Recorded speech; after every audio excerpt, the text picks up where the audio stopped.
The plane landed smoothly on the north runway at Dulles International Airport. I looked out at the terminal designed by Saarinen, a site I always admired. Its curved roof even inspired me to study engineering, which is what I do now. I had just finished a big project in Argentina for my college friends' company, and now, after being away for a few years, I was finally coming home. To be honest, I was a bit anxious about it. 3 years ago, I had left town without telling many people why. My family knew, but I didn't explain everything to my wife and friends. They figured out most of it quickly, though. Stepping off the Delta 767 with nearly 200 other passengers, I headed to customs. After getting a welcome home from the agent, I walked to baggage claim. I turned on my phone and texted my sister Charlene that I would be out in about 15 minutes. "I'm already at the cell phone lot. I tracked your flight and saw you were arriving early. Let me know when you're ready," she replied. Char still lived in our hometown, about 30 minutes from the airport. Growing up, it had a small-town feel, but now, more and more houses and stores were being built, making it feel less like home. It seemed like progress was unavoidable, though I wasn't a fan of clearing out old farms and historic homes for new developments. Now, I was starting to wonder why I was back. I'm Connor, 29 years old and pretty average looking. I stand 6 feet tall and weigh 190 pounds, but I don't turn heads. I used to have a thick set of curly blonde hair, but now it's thinning, and as I approach 30, I wonder what's next for me. Part of me questioned if coming home was the right choice. But my second best friend from high school, Keith, was getting married, and he needed me there. Besides, I hadn't seen my family since I left 3 years ago, except for a few video calls during that time. My parents didn't want me to leave and tried to convince me to stay, but I felt I had to go. I had only stopped to say goodbye to my older sister, Chrissy, before driving away that day. I asked Keith to drive me to the airport and leave my truck at my parents' house. Now I was back, having promised to be Keith's best man, and I couldn't let him down. While I hoped to avoid one particular person during my visit, I knew Keith's fiancée was friends with her. I expected she would come to the wedding too. I thought that since I was part of the wedding party, I could mostly stay away from her, but that didn't mean I wouldn't see her in town. 2 weeks is a long time, especially in a small place. Even though I told Keith and my family I didn't want to know anything about her, I knew she was still nearby. You're probably wondering what's going on, right? It's a bit of a long story, but I'll keep it simple. I had a girlfriend, we got married, she wasn't honest, and I left. There, that's it. She hurt me. But I need to go back to when it all began. Her name was Meg. We met in 7th grade on the first day of school. Back then, high school included grades 7 through 12 because our school wasn't that big. Her family had just moved to the area over the summer, and she lived close by. I didn't notice her much at first, but I soon saw how she spoke, her smile, and how bright she was. It took me about a week to realize she was in 5 of my 7 classes. Somehow we started talking and quickly became close friends. At that age, kids often have short relationships with lots of drama, but that wasn't us. We just clicked, and soon our classmates thought we were a couple. It was the summer before 9th grade. We were both 14 and wanted to see the latest Star Wars movie. I don't remember who first suggested we go together, but my dad drove us to the cinema and told us to enjoy our date. As he drove away, we shared a look that changed everything for us. I reached for her hand just as she reached for mine, and from that moment on, we were truly together. We were best friends, too, until 3 years ago. Meg had that sweet girl-next-door look, with dirty blonde hair and a ponytail, gray-blue eyes, a few freckles, and a nice figure. But she wasn't the kind of girl athletes usually chased after. We were always together, and I know she had offers from older boys, but she always said no. Later, I learned she told them her dad wouldn't allow her to date until she was 17. One guy didn't like it when he saw us out together on my 16th birthday, just after I got my license. He called her names and wondered why she was with someone like me. She just took my hand and walked away with me. At that time, I was about 5'8" and 130 pounds, not weak, but not strong either. So we dated through high school, and once we turned 18, we could leave campus when we wanted.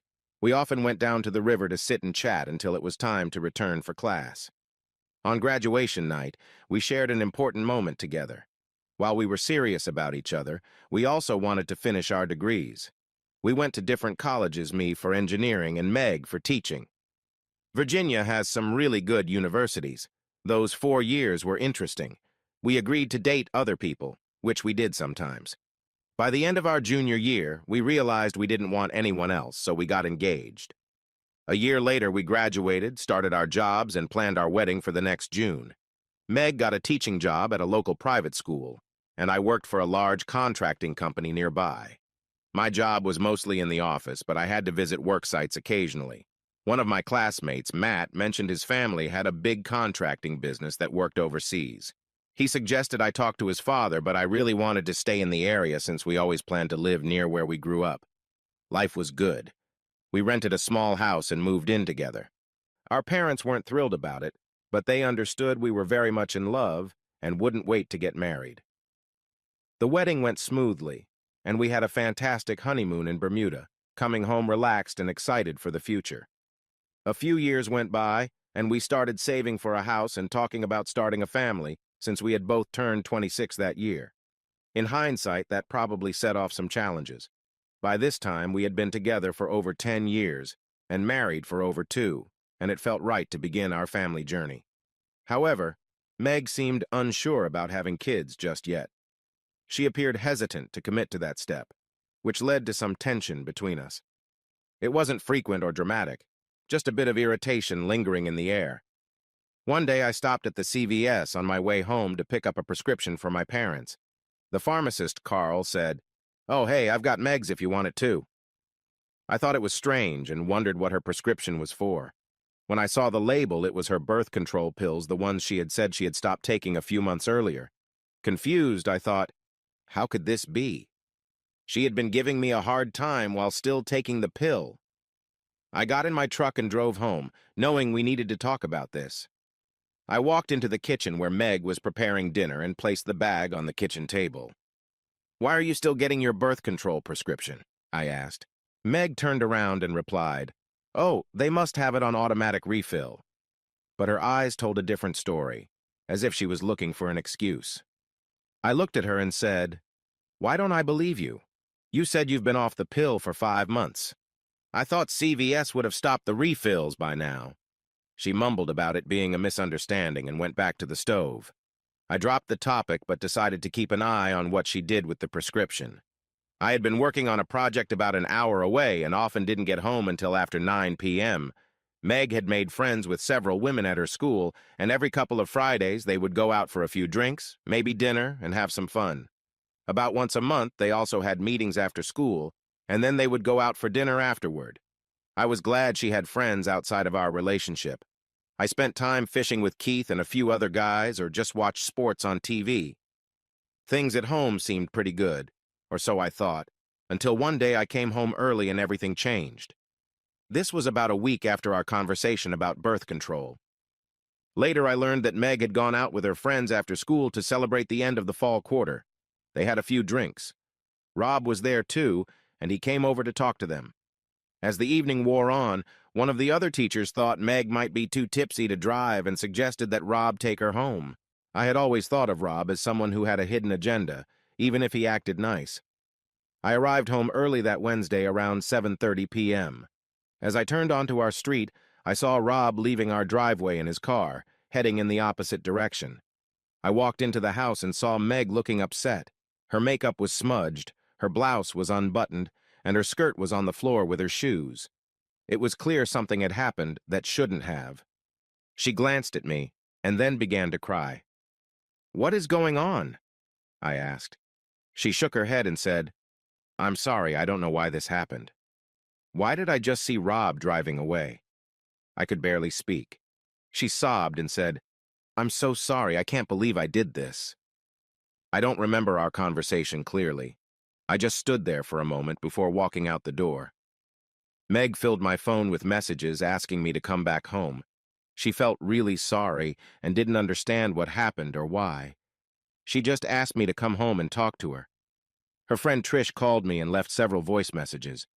From those, it seemed like a lot of drinking was involved, along with some not-so-helpful advice from other women there. I returned to my parents' house feeling like a zombie. I couldn't figure out why this was all happening or what I was supposed to do next. All I could think was that I needed to escape. The idea of returning to my small town, which I once considered home, now felt like the last place I wanted to be.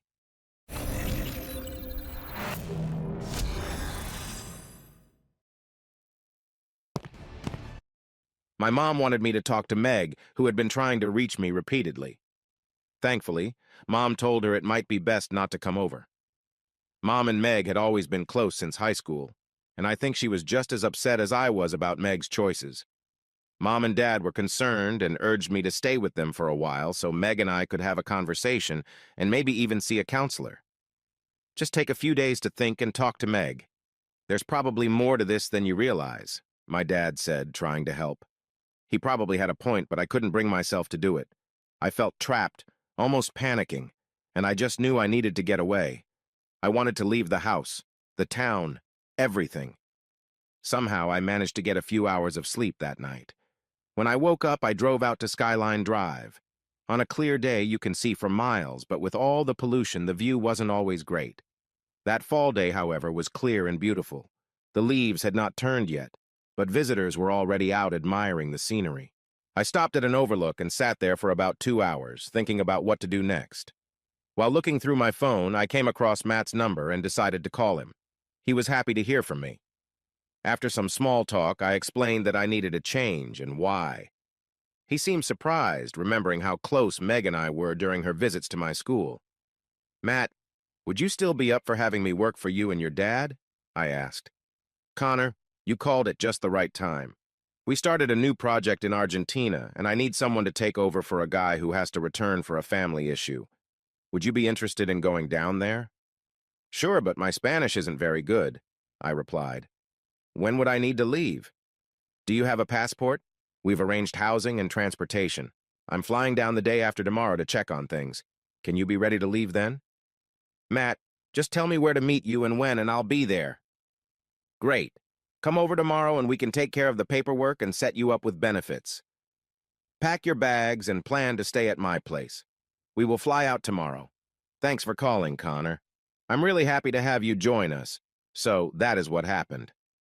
I drove back to my parents' house, packed a couple of bags with clothes, my laptop, and some other things, then said my goodbyes. Chrissy visited the same night to check on me, and I called Charlene at school to tell her I was leaving and might not return for a while. She was shocked and said I was making a mistake. Char got particularly upset because Meg had called her. They were close, and I just told Char I didn't want to hear any more about it. I called my boss to explain what was happening and that I really needed a break. He was not thrilled about finding someone to fill in for me last minute, but we had always worked well together. He told me to reach out if I decided to come back and wished me good luck. That's how I found myself on a late-night flight to Buenos Aires with Matt. I soon fell in love with the country. The job went well, and the project was extended. 3 years passed by quickly, and I hardly noticed. I became quite fluent in Spanish, enjoyed the food, and even met some new friends. I was not looking for anything serious, and I took care to stay safe. I had no plans to settle down. As the saying goes, all good things must end.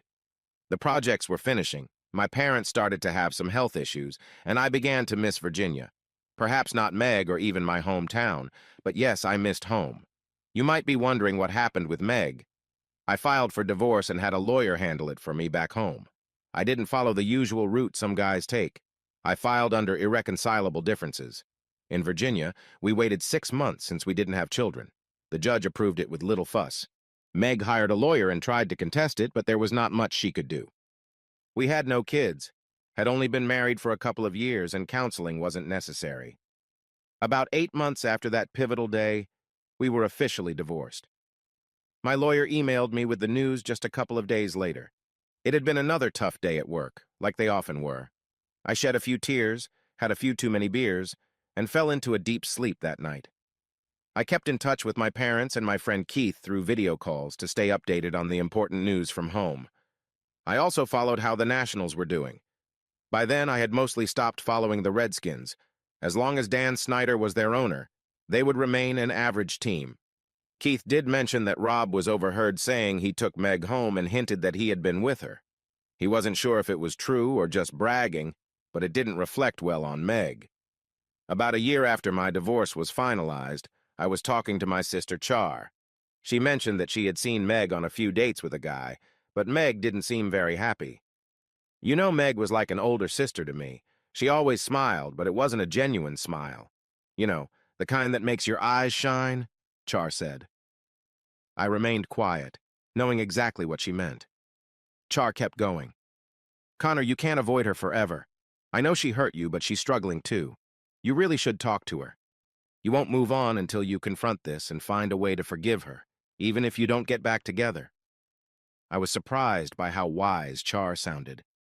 You might be right, but every time I think about it, I feel sick. Plus, things are busy here, and the days are long hard, but productive. I knew she was right. I was still hurting, and I didn't want to become a bitter person when I got older. I've been on a few dates, but I just couldn't invest my heart again.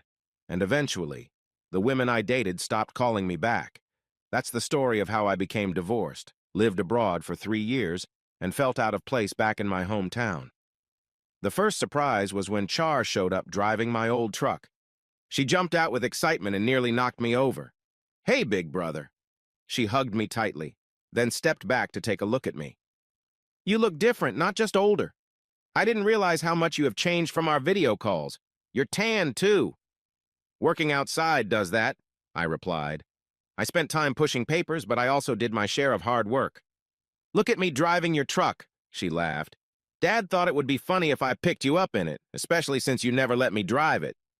"Well, since you're doing the driving, I can't complain, but don't get used to this. I need wheels." I tossed my bags in the back and climbed into the front seat. "Does that mean you're staying for a while?" she asked, giving me a curious look. "I'm not sure. I need time to relax and think about what I want to do. Matt wants me to go to Brazil for another job, but I haven't decided yet." As we drove home, Char excitedly talked about what everyone was up to and who wanted to see me first. We were heading back to Mom and Dad's. I wasn't sure if my old room would still be mine, as Mom had started quilting and apparently had turned my bedroom into her craft space. She needed something to keep busy since Dad had reduced his hours at the medical center where he worked as a doctor. "Are you going to see Meg while you're home?" Char asked. "You know she's going to be at the wedding," Char said. "Wow, you get right to the point, don't you?" I replied. "Well, you're going to see her sooner or later. Plus, I know she wants to talk to you. She feels bad that you just disappeared without saying anything." "Feel bad? You think I don't know about feeling bad?" I snapped back. "Okay, I understand. But it's been 3 years, and you could have handled this better. You really need to talk to her and sort things out. I know you were hurt, but so was she, and neither of you has moved on. She can't start a new relationship because she still has feelings for you, and you won't even discuss her or what happened. Come on, just get over it." Char looked frustrated, and I had only been in the truck for 15 minutes. "Please, Char, let it go, or just take me back home." I was really upset. "I don't need you or anyone else meddling in my life."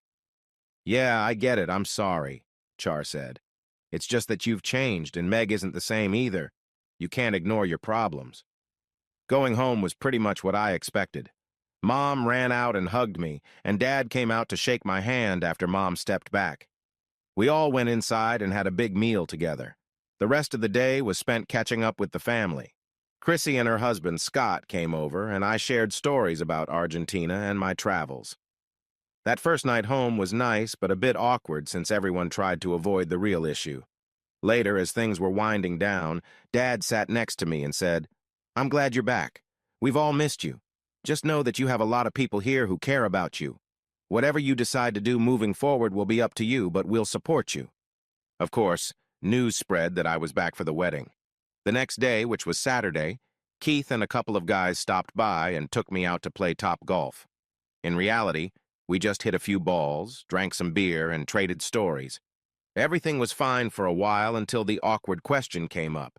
There was a pause in the conversation. Dave looked at me and asked, "So, are you going to see Meg while you're back?" Keith shot him a look, and I stayed quiet. Evan chimed in. "Come on, Dave, did you really have to ask that? Hey, it's all right, guys. It's been 3 years. I've moved on, and we're having a good time. Let's just forget it." I wasn't going to let this get to me. Dave apologized. "Sorry for bringing that up. Forget I asked." The rest of the day went well. We went back to Keith's house where his fiancée, Carla, was making dinner. Eventually, Keith took Evan and Dave home, leaving me to help Carla clean up. "I'm really glad you're here, Connor," Carla said. "It really means a lot to Keith and me that you came back for the wedding," I said. "Well, I wouldn't have missed it for anything, Carla. Besides, it was time to come home and deal with things from before." Carla looked at me and said, "You know, I see Meg every now and then when I'm out with my friends, or sometimes we just catch up. We weren't close growing up, but we always got along. Are you going to be okay with her at the wedding?" I replied, "Yes, I'll be fine, and I'll be on my best behavior." Carla hugged me and said, "I know you will. I just don't want either of you to feel awkward. Even though she isn't in the wedding party, she'll be there. I really think you two need to sit down and talk sometime to sort things out. She was really upset when you left. She made mistakes, but I don't think you know the whole story. When she got the divorce papers, she really struggled." I already knew some of this, as Char had filled me in while I was away. "Well, I'm not here to cause trouble. I've tried to put that all behind me." "Okay," Carla said, giving me one of those looks that said she wasn't completely convinced. I knew Carla well enough to sense there was more she wanted to say. I understood she meant well, but the expression on my face must have signaled her to stay quiet, so she did. Keith returned, and the three of us chatted. I talked more about the past 3 years, but it got late, and it was soon time to head home. The next couple of days were spent taking care of things, bank matters, changing the oil in my truck, driving out in the countryside, and enjoying the feeling of being home again. I still wasn't sure how I felt about being back. Something didn't feel right. I guess living abroad and experiencing a different culture changes your perspective. I love my hometown and cherish my family and friends, but it felt like I had returned to a different place. Things would never be the same as they were. Just like my relationship with Meg, it would never be whole again. Maybe one day we could have a peaceful relationship, but that would take time. Still, I couldn't shake my feelings. I wanted to understand what went wrong and why these thoughts about Meg kept coming back. Why was I still thinking about her after I thought I had moved on while I was away? When I came home that afternoon, I walked in to find Mom on the phone. She seemed like she didn't want to continue the conversation with me there. When she hung up quickly, she looked a bit flustered. "Mrs. Sayers saw you driving around town in your truck and was wondering if you're going to stay here for good," Mom said. I thought she seemed a bit strange, and then I realized she was not being honest. I remembered when I was a kid and could always tell when she was telling a small lie. Her voice would change, and I knew she was hiding something. Usually it was about Christmas gifts or a surprise for someone's birthday. Oh no, I bet she was talking to Meg. They had always been very close. Mom treated Meg like her own daughter, especially after Meg's parents passed away. I heard from Chrissy that Meg had been visiting my parents a lot in the last 3 years. My mom thought of her as a third daughter. Mom was really upset when Meg and I broke up and really wanted me to fix things. But back then, I didn't want to face it and didn't understand why I should try. I even ended some of my phone calls with my parents early when Mom kept bringing up Meg. Eventually, she stopped mentioning her and hadn't said anything since I got home. Of course, I knew I would see her again eventually. I just didn't expect how I would feel. It was a little strange, too. Dave had taken a day off from work and we were going fishing. We stopped at a store to get some bait, and as we were leaving the parking lot, I spotted Meg and another woman coming out of a coffee shop across the street. I almost didn't recognize her. She had cut her hair short and looked really fit, like she had been working out. Dave noticed me staring and asked, "Con man, you okay?" "Yeah, I just didn't expect to see her like that." "You know you should talk to her, and you probably don't want the first time to be at the wedding. Why not handle it this weekend? That way, if you need a break, me and the guys will be around." He made a good point. We drove out of town and headed west where the Shenandoah River flows down to Harper's Ferry and meets the Potomac River. There was a boat ramp that always had good fishing if you were willing to walk along the shore. Truthfully, Meg and I had spent a lot of time there, just the two of us, sometimes sharing sweet moments under the bridge, splashing in the water, and floating downstream on inner tubes with friends. We would leave a couple of trucks at the takeout spot down the river and park the rest where we started. Dave must have noticed I was thinking about those times and Meg, because we didn't talk much. He wandered upstream, leaving me to fish alone. A few hours and a couple of beers later, we were driving home. I said, "Hey, can you drop me off at Cindy and Jake's place?" "Sure, what's up?" Dave replied. "Nothing much. I just wanted to catch up with them." "You know Cindy's pregnant. She's due in a few weeks," Dave mentioned. "Yeah, I know they were trying. Jake told me some time ago that they finally succeeded. Cindy was worried for a while that she couldn't get pregnant. I wanted to see them both and share my happiness for them. But honestly, I was hoping to hear from Cindy about Meg and our divorce." "Hey, Cindy Lou," I called out as soon as she opened the door. I had always called her that after a character in a story. At first, she didn't like it, but then she grew to enjoy it, as long as I was the only one who called her that. She smiled and tried to hug me. "Baby bump and all. Wow, look at you. I was wondering when we'd see you," she said, playfully hitting my arm. "Come on, you've been home for days, and you're just now stopping by," she teased. "Aw, I've only been back for 4 days and had a lot to handle. It feels a bit strange being home," I replied, holding up my hands in defense. "Yeah, I get it. Can I get you something to drink?" "Nah, I've had a few while I was out with Dave. I mainly just wanted to see if Jake really is going to be a father." Cindy laughed and said, "Yep, Jake did his part. Turns out it was me who wasn't the best host, but everything is going well now." We chatted for a while, and since Jake wouldn't be home for a bit, I decided to bring up a topic that everyone wanted to discuss but usually avoided. "Sin, I know you and Meg were close. Do you have any idea why?" My voice trailed off. Cindy's expression turned serious, and she looked at me for a few seconds. "Connor, I think you really need to talk to Meg about that. I will say she was heartbroken when you left, and receiving the divorce papers hit her hard. She was upset that you just gave up. She knew she made mistakes, but after all those years, it hurt for you to walk away." "I know, it wasn't my proudest moment. I was crushed and needed to leave. The chance to start fresh felt right." I sighed, absent-mindedly tapping my fingers on the table. "I know she still cares about you and was really hurt that you never replied to her messages. She hadn't gone on any dates until about a year ago, and I didn't think she had seen the same guy more than twice." Just then, Jake pulled into the driveway. Cindy asked me to stay for dinner, so I called Mom and let her know I would be home late. After dinner, Jake and I played pool in the basement while he asked a lot of questions about life in Argentina and won a few dollars from me. Jake offered to drive me home, but it was a nice night and my parents' house was only about a mile away, so I decided to walk. The quiet time gave me a chance to think. I was still hurt and upset about Meg, but I didn't know what to do. It was hard to picture us going back to how things were, even though we meant a lot to each other for many years.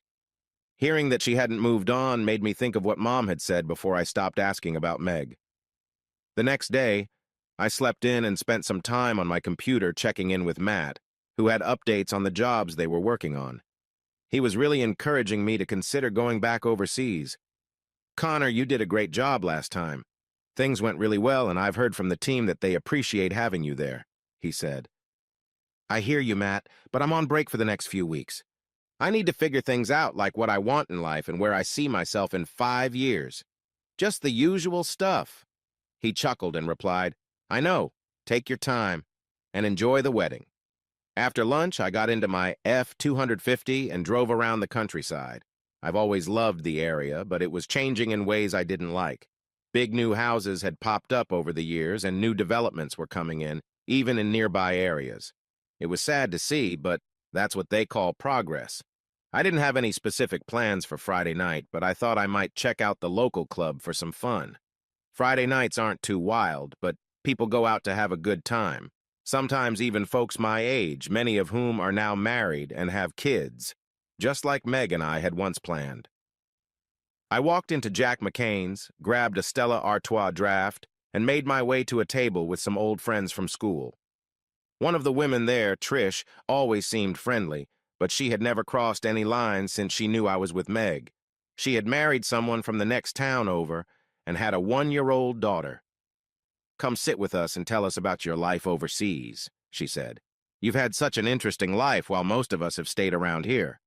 I shrugged and said, "Maybe not as interesting as you think. Sure, I was in another country and had to learn the language, but I was working long hours and didn't have much time to socialize. I did manage to take a few side trips, including one to Ushuaia. Buenos Aires was very busy and felt completely different from home. It was nice to sit and talk with people I had known for years, and it felt good not to have to explain things about Meg and me. Since they weren't part of our usual group, I guess enough time had passed that they weren't really curious anymore. About an hour later, I got up to use the restroom. As I was leaving, the door to the women's room opened, and out came Meg. We bumped into each other. Let me explain how this happened. McCain's has two sections. One side is a regular bar with tables, food, and drinks, playing softer rock music.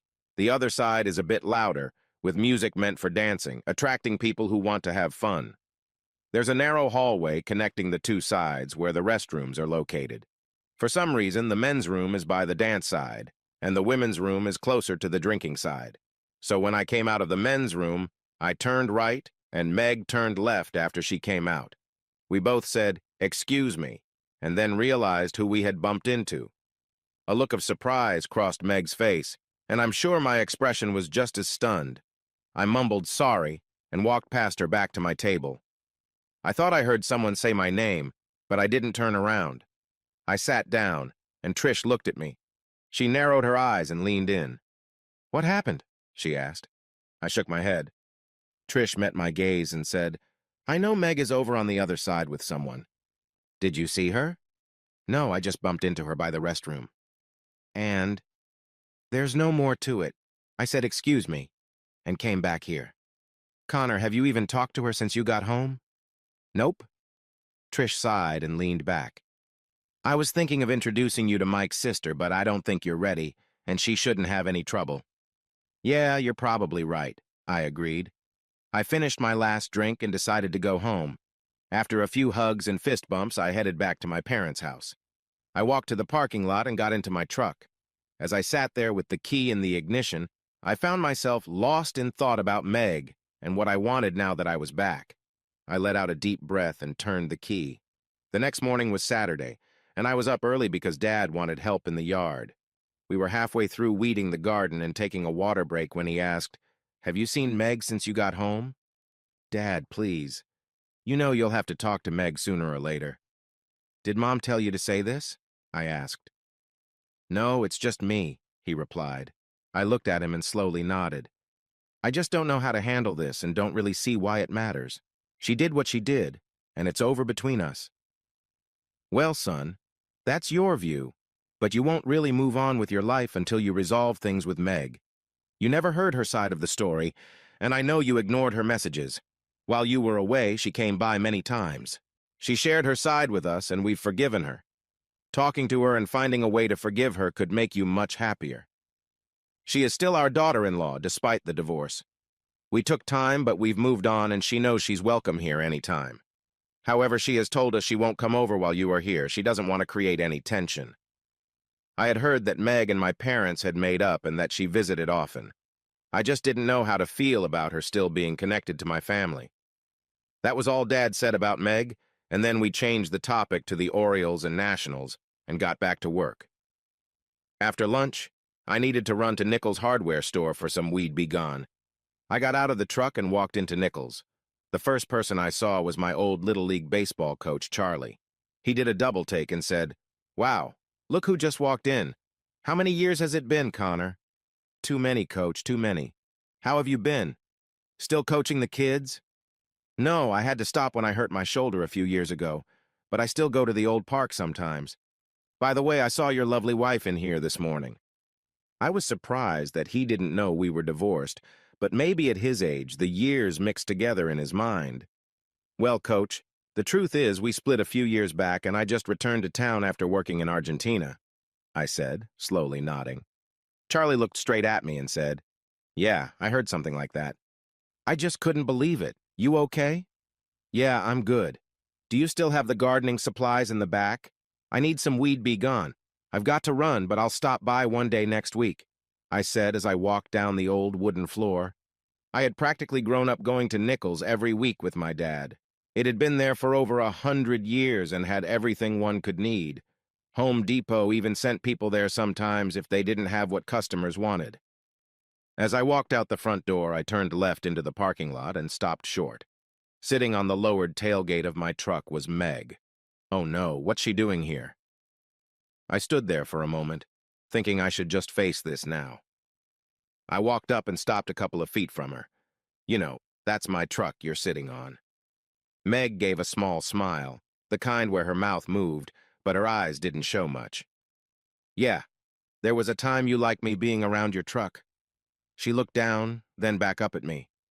You were not very nice last night at McCain's. I hope you enjoyed yourself because the rest of my night was awful. I'm sorry.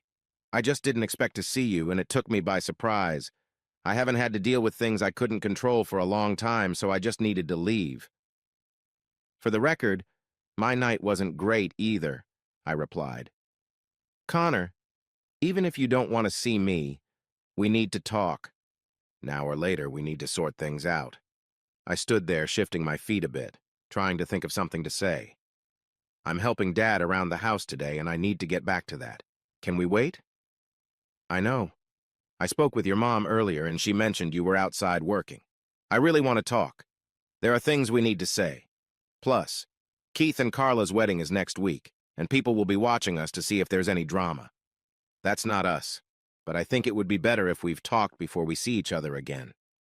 She paused as if she wanted to say more. Okay, how about we meet at the coffee shop tomorrow at around 10? I suggested. That sounds good, she said. Connor, I'm glad you're back. I hope it's not just for a short time. A lot of people have missed you, myself included. With that, she got down from my truck and walked away, saying over her shoulder, Coffee tomorrow at 10. I climbed into my truck and sat there for a minute, trying to take in what just happened. How did she know I was here? Did she just happen to see my truck? Did my mom tell her I was around? I drove home and spent the next 3 hours finishing the yard work. I caught Dad looking at me seriously a couple of times, but he didn't say anything, and I wasn't in the mood to talk. My mind wandered as I tried to make sense of the brief meeting with Meg. For someone people said was so upset, she seemed rather confident and mature in a way I hadn't seen before. We finished up in the yard, and I took a shower outside, washing off the dirt and sweat. Dad knocking on the door pulled me out of my thoughts about Meg. Hey, are you trying to use up all the water? Besides, dinner's almost ready.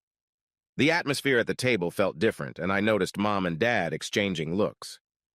Finally, I couldn't take it anymore. Mom, did you happen to ask about me today? No, I didn't, but I did hear you ran into Meg. It's about time you both talked things out. I know your dad mentioned the same to you.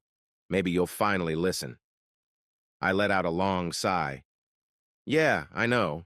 I saw Meg and we're going to talk. Can we just forget about it for now? Feeling tired from working outside all day, I went to bed early but couldn't fall asleep. I tossed and turned for at least an hour, thinking about what might happen tomorrow with Meg. Sunday morning was bright and warm, typical for June with clear skies. I moved around the kitchen making breakfast and then headed to the coffee shop. When I walked in, I got in line to order. I had recently started drinking coffee, just black with a little sugar since we didn't have much cream where I had been working. I found a table with the Washington Post, and just as the clock hit 10, Meg walked in. I had to admit, she looked nice in a pretty sundress and sandals with a bit of makeup. I'll grab an iced chai and be right back, she said. I watched her walk to the counter. She seemed to carry herself with a bit of confidence. When she came back, she sat down and asked, So how are you? I'm good. Happy to be back and see everyone, but I'm wondering what I'll do now that I'm home and if I want to stay. She nodded as if she understood. I enjoy teaching, but I'm not sure I want to do it forever. I'm glad it's summer. I needed the break. Look, Connor, I don't want to talk here with everyone around. Can we go somewhere else? I paused for a moment, then sighed. Let's meet at the baseball field. The baseball field was where we used to watch Little League games. There were plenty of bleachers, and years ago we would sit high up, sharing stories while watching the games. She had come to many of my matches there, too. I drove over to the field and went to our old spot. A few minutes later, I saw Meg pull in. I noticed she was on her phone before she parked. Then she lowered it and walked over to sit beside me. Okay, it's your turn. You wanted to talk, I said, gesturing for her to begin. Connor, why did you leave so suddenly? Why couldn't you stay and let me explain what happened and how we got to this point? I made mistakes that I shouldn't have, but I didn't get involved with Rob. I told him to stay away from me and never talk to me again. Really? I tried not to sound sarcastic, but I think it showed. So, what was I supposed to think when Who's your mommy? You want some of this? you lied to me about the birth control pills, argued with me over little things, and then I came home early? I saw Rob leaving our driveway, and when I walked in, you were not fully dressed. Then you acted surprised that I caught you. My voice got louder, and I stopped to collect myself, putting my head in my hands. I turned back to Meg. Sorry. I took a deep breath. Maybe I should have listened to you. Maybe there was a good reason. Did he try to force anything on you? It didn't seem like that from what I saw, especially since you were saying you were sorry. I didn't see any reason to stick around to hear more excuses, so when I talked to Matt, it seemed like a good chance to work with him. Meg took a deep breath. I get that, and honestly, I made some really bad choices that I will always regret. But I did love you, and I think I still do. I was feeling overwhelmed about starting a family, hearing my coworkers talk about how hard parenting was, and some women wanted to just have fun. That night, Jessica suggested I try something that she said would make things better for us, but it also made me a bit reckless and clouded my judgment. Rob and I had run into each other a few times, and he was always nice. We danced a few times, so when he offered to drive me home, I didn't think anything wrong would happen. We were joking at the club, maybe flirting a little, and by the time we got to our driveway, I had quite a bit to drink. He helped me out of the car, and since I was a bit unsteady, he walked me to the door. Suddenly, he kissed me and had his hands on me. I was tipsy and kissed him back. I wasn't thinking straight, and I was upset with you. Upset because we were arguing because you were so certain about starting a family and I didn't know why I wasn't ready. When Rob touched me, I started to realize what was happening. I panicked, pushed him away, and told him to leave right then. He got upset and left, and I sat there crying because I was so confused. Then you came home and I just lost it. Meg stopped and looked up at me. I'm sorry. I never meant to do that, and I never wanted to hurt you. But you just left. You didn't yell at me or want to talk. You just ran away, which wasn't like you. I guess that showed me how much I had hurt you. I always thought we were best friends first, before anything else. That's what really hurt, losing my best friend. She paused and looked at me, waiting for my reaction. There were tears in her eyes, and I could see she wanted to say more. I was shocked. Part of me was angry because she had done things I thought were wrong. But then, I realized she didn't go too far with Rob. She had stopped things before they escalated. She was right about one thing. I usually faced my problems. The truth was, though, we were divorced, and 3 years had passed. Even though I still felt hurt, I thought I had moved on. Now I wasn't so sure. What could I do about it? I could see she was waiting for me to say something, so I looked at her and tried to start talking. You're right. I don't usually run away, and I should have. For that, I'm sorry. I should have let you explain. I don't know if it would have changed anything, but I know I should have done it. But now 3 years have gone by. We've both moved on. You look great, and I assume things are good for you. Things are mostly good. I'm thinking about going to grad school, and I've been working out at the gym. I have the old friends and a few new ones. I also started mountain biking, but I've missed having you around. It really hurt when you left and I received those divorce papers. I nodded and said, I'm sorry. I didn't mean to hurt you by filing. I just didn't think we could stay married. Now, 3 years later, we've both changed. I'm trying to figure out my own life, too. I don't know if I can stay here after everything or if I need to find a new place. Meg looked at me and asked, So what was it like living in Argentina? Do you think you'll go back? I liked it there. The culture was exciting, the work was interesting, and I made some good friends, I replied. As for going back, I'm not sure. Did you have any lady friends? She asked, curiosity in her voice. I had some good friends, but no one is really waiting for me while I'm up here. Dating was strange, and I didn't know what I wanted. Definitely not another relationship. Meg looked down, and I could tell it hurt her. I regretted saying that. She might think I was being unkind. She looked up and said, Yeah, I understand. I didn't date for 2 years after.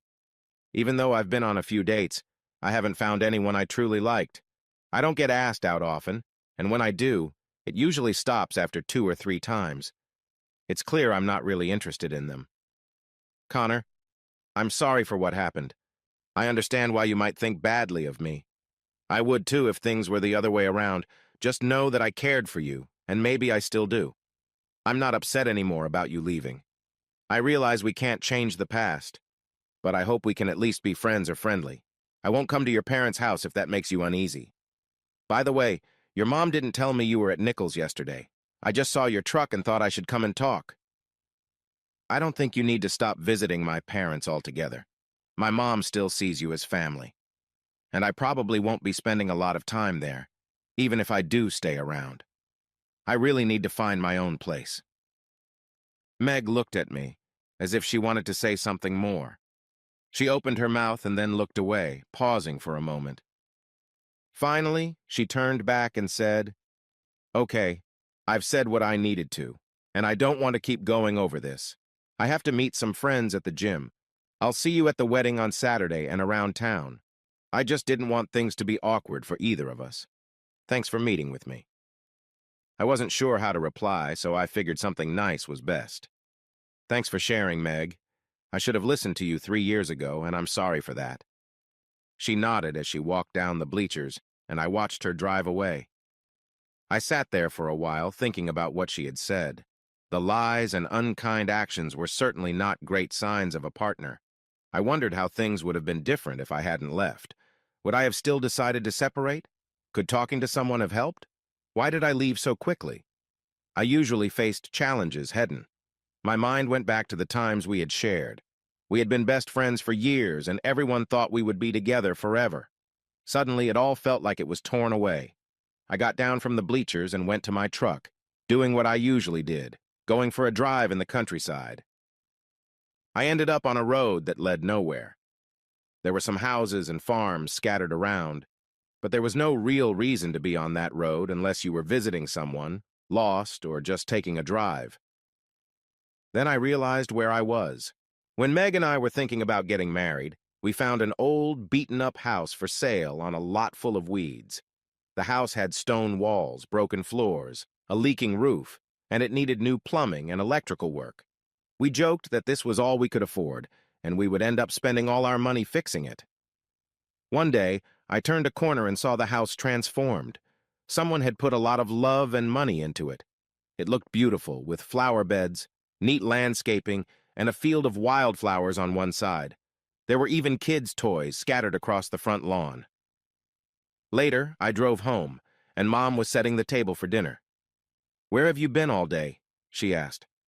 "I went for a drive around the county just thinking," I replied. "Are you thinking about anything specific? Would you like to talk about it?" she asked.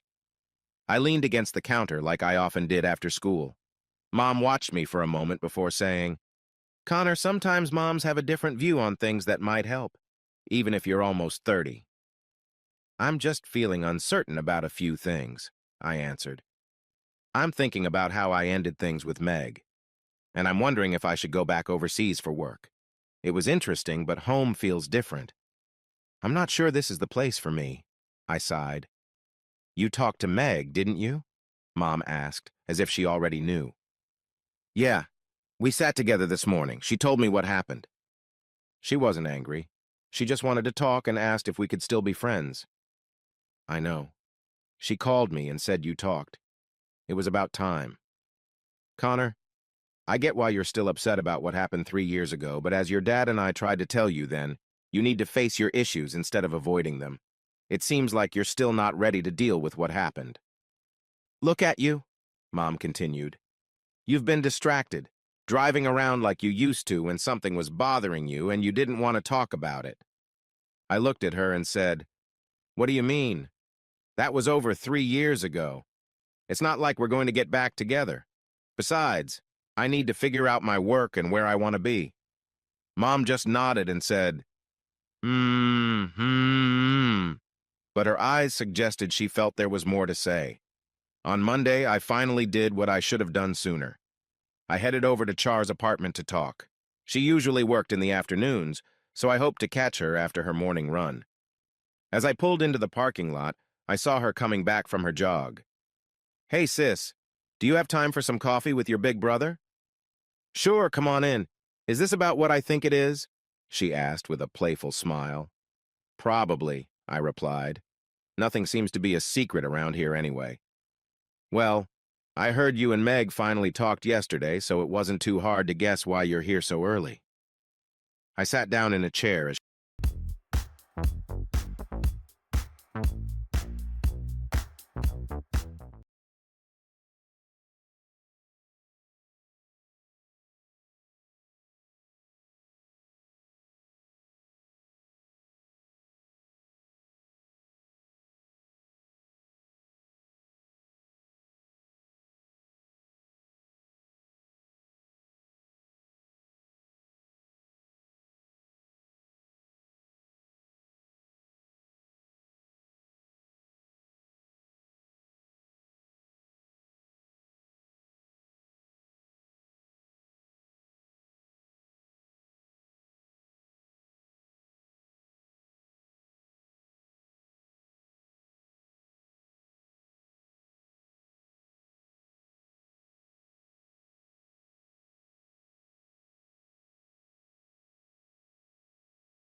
she poured the coffee that was brewing. Charlene, at 25, was the fit one in our family. Doing triathlons to meet nice guys? Nah, the nice ones are more interested in impressing girls. So what happened yesterday? I took a long sip of coffee and said, I finally listened to what Meg had to say. I found out what really happened that night. I still think she broke our trust, and I wonder what might have changed if we talked it through. I'm upset because I should have faced it directly instead of running away. Now I'm confused about everything and don't know what to do.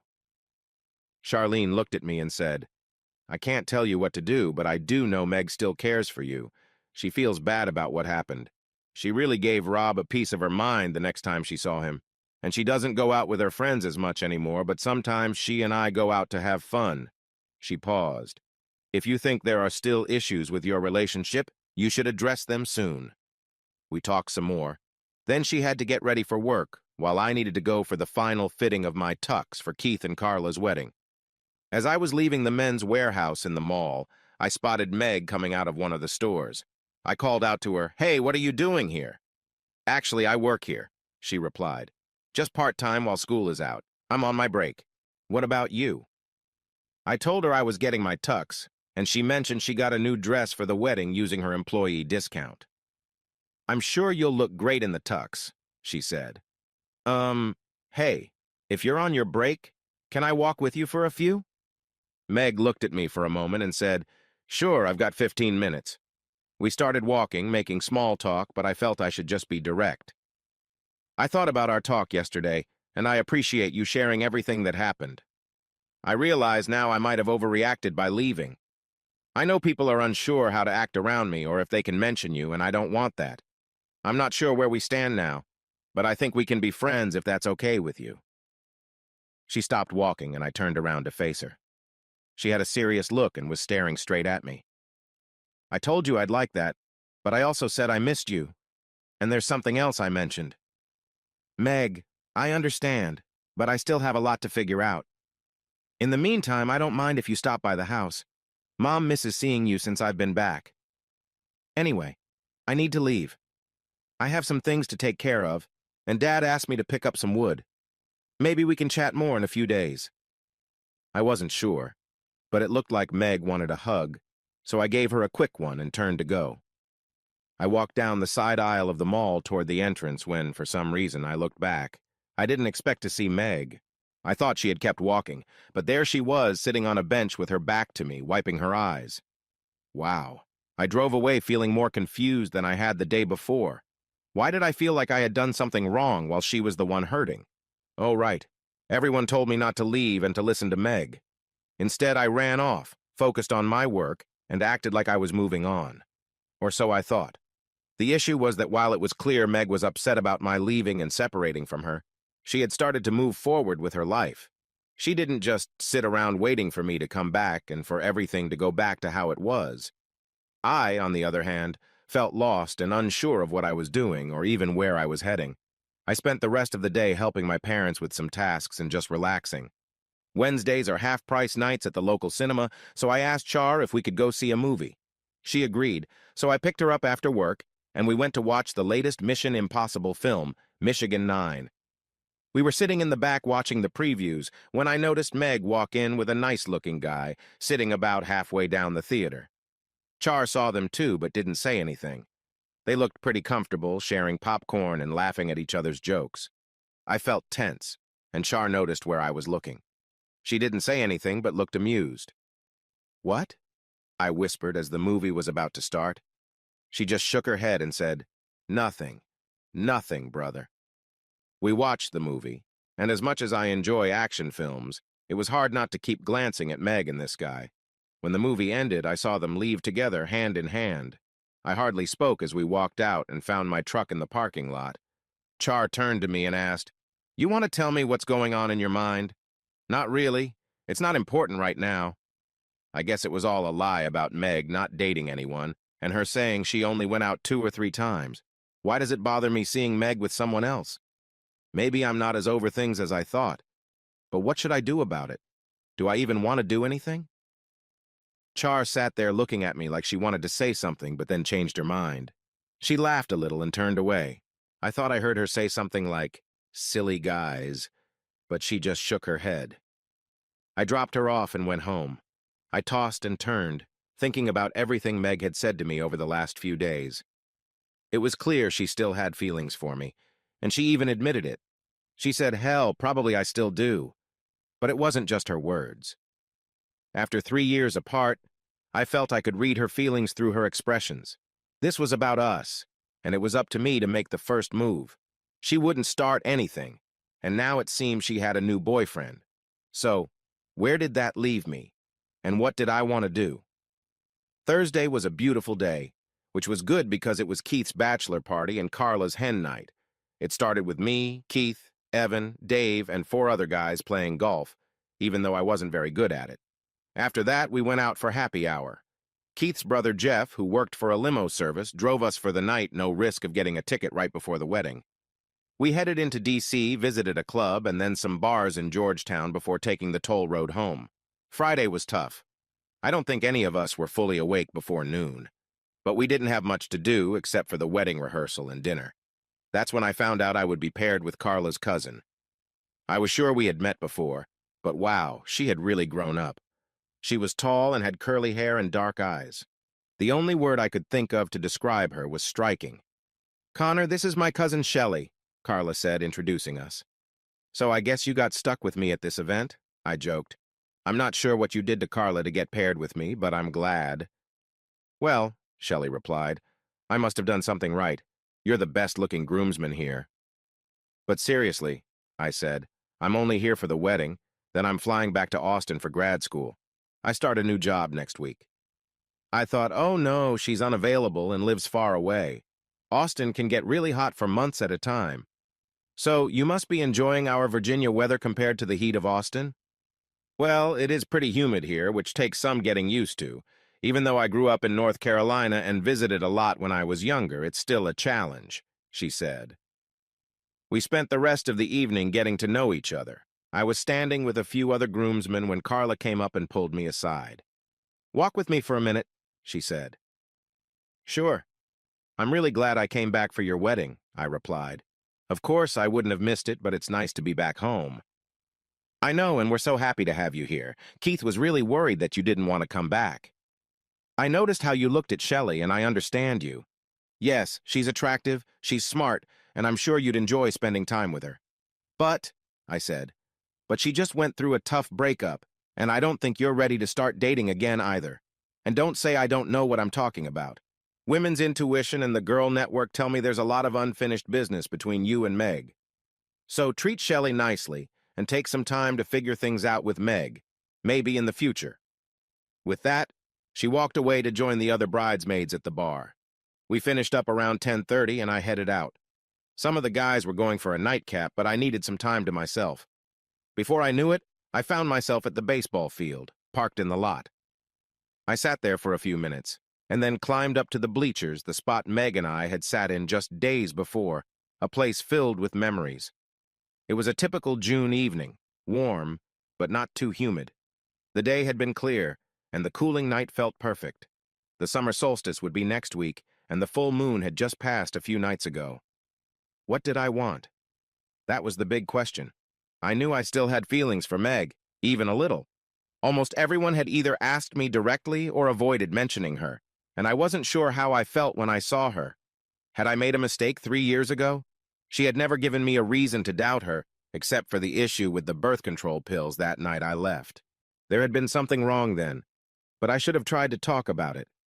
Maybe it would have changed things. I sat there, watching the moon rise and shine through the trees, while a light breeze stirred the leaves. Being there brought back many memories. How many baseball games did I play here? I was a catcher in Little League and played third base in high school. Meg had watched countless games from that very spot, and we had spent so many evenings talking here. I glanced at my watch. It was almost midnight. Slowly, I climbed down and headed to the parking lot, but then I stopped. Just like last Saturday, someone was sitting on my tailgate. I knew who it was, even without seeing her face. "That's my truck you're sitting on," I said softly. "Yeah, I used to sit here quite a bit." "What are you doing here?" I asked. "I saw your truck while driving by, so I thought..." It's on. It's on. It's on. It's on Monday. Monday. Prime. It's on Monday. thought about it. When I drove by again and still saw it, I parked down the street and walked back. "You must have fixed the tailgate because it didn't squeak like it did last week. You still haven't told me why you're here." "Connor, as much as I want to call you foolish, I won't." "Well, maybe I just did. Anyway, I basically told you last Sunday that I still care about you. I've talked to Charlene and your mom, and it seems like you're confused about how you feel about me. That's why I was at Char's tonight, maybe drinking a bit more than I should have. She mentioned you two went to that movie the other night. Wednesday night, to be exact. She also said you looked upset about something from that night. Do you want to share what bothered you? And why?" This was it. She was being direct. Meg always spoke plainly, at least until we started arguing. But now she was even more to the point. "Can I ask you something? After we were at the mall the other day and I left, what did you do? I looked back and saw you sitting there, and it seemed like you were trying not to cry. I wondered if you were upset because I hadn't shown any signs of wanting to fix things. At the movies, it bothered me to see you out with someone else, acting cheerful and carefree. After talking to you for 3 days, I got the feeling you wanted more than just friendship. And silly me, as you seem to think, considered asking you to hang out, maybe not as a date, but just to see if we could be friends again. Then I thought, why bother? But for some reason, it still troubled me." Meg had been looking down, but then she looked up and started giggling, trying not to laugh. Oh no, did I read this all wrong? Did I look foolish for thinking she wanted to get back together? Maybe she only wants to be friends and isn't interested in us fixing things. Well, Charlene is right. I can be pretty slow on the uptake. Finally, Meg couldn't hold it in anymore and started laughing out loud, rolling over onto her side in the bed of my pickup. "What's so funny?" I asked, feeling frustrated. It seemed like everyone knew what was best for me or held some secret that I didn't, and I was tired of it. She finally calmed down and said, "I would have said yes to a date or whatever you wanted. And about my date the other night, clearly Charlene didn't tell you." "What do you mean?" Meg started laughing again. "Chad is a teacher and a very good friend. He's married and Charlene works with his husband. You know what they say about assuming, right?" I stood there feeling completely confused. Words were stuck in my throat, unable to come out. "So? That wasn't a nice evening. And Char knew everything? I'm so mad at her. Meg was close to crying, and hearing her laugh brought back many memories. She jumped off the truck and started walking. "What are you doing?" She turned back and took my hand. "Come with me," she said, leading me up to the bleachers. I finally got home around 3 a.m. and maybe fell asleep by 5, just in time for the sun to shine through the window. We talked a lot while sitting in the bleachers that night. And no, we didn't share a blanket in the back of the truck, even though I always kept one there. We exchanged many words that should have been said a long time ago.